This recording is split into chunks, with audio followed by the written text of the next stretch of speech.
来继续来看南投草屯下水道的工程。这个施工的单位咧做人空挂搬山作业的时阵，下骹的沼气突然间喷出来，有一个工人的不倒，互气体来喷着伤。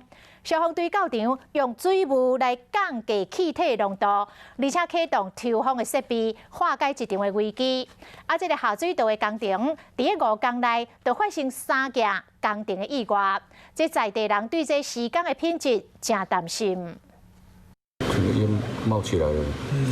这是伫南投草屯的一个下水道工程，工人咧施工的时阵，突然间煞冲出白烟，有一个工人走向袂赴，煞受到轻伤。他上来的时候就有爆出火花，因为我们通风设备放下去要抽，可能也来不及啊。警消马上赶到位喷水，并且开始抽风，才化解危机。